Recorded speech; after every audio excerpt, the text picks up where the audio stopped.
when I first retired, I gravitated towards dog crap training. Yep. Because I wanted to get in and out, and I still wanted to train hard. And before I came to Westside for the 8 years I was powerlifting, that's kind of how I did my off season. My off season was that evil term, HIIT training, but all my off seasons were HIIT training. So the first thing I would do is not train for a month. Then I would go back in and I would basically just do HIIT training because I wanted the biggest bang for the buck. I wanted to get in, I wanted to get out. I wasn't training for anything. It was just a matter of, can I put muscle on and keep moving and have one day where I just did form lifting is what I called it. So 135, 135, 135. And that worked, and it built muscle because it will, Plus, I didn't do anything for a month beforehand, so anything was going to work. Right. So there's always multiple. When you're a nerd like I am, you're looking at, you think you have it figured out, then you find out 5 other reasons why it could be. But that seemed like the first logical step is, okay, I'm now done. Mm-hmm. I'm going to be a professional business person. I'm going to focus all 100% on that. I don't want to be training for longer than 30, 45 minutes.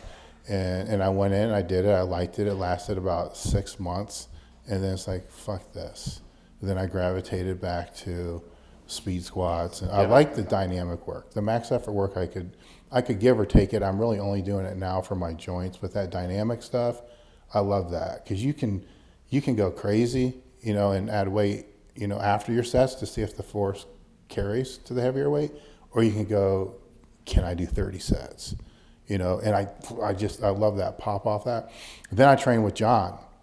He had some dynamic stuff in there, but it was kind of programmed. I'm not saying it's right or wrong. It was programmed funky.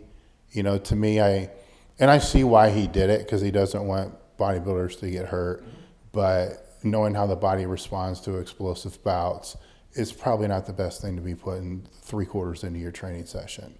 Especially for me, it always scared the shit out of me. It really did. So I would kind of opt out because, yes, you're warmed up more, but you're also fatigued a hell of a lot more. And your stabilizers are definitely fatigued a lot more, where that's where you want them the most fresh. Right. And I love the way John trained because it's super hard, it's super intense, and it's waves, so you do recover. And at some point, I will have intensity stuff like that, coming into this. And I did that for, 3-5 years. But after the hip got, after I was told my hip needed to replace, what was the first thing I went into to build strength? Right back into the conjugate method. It's what I'm doing now is the conjugate method. So it's my fallback. It's what I'm always going to do. It's what I know best.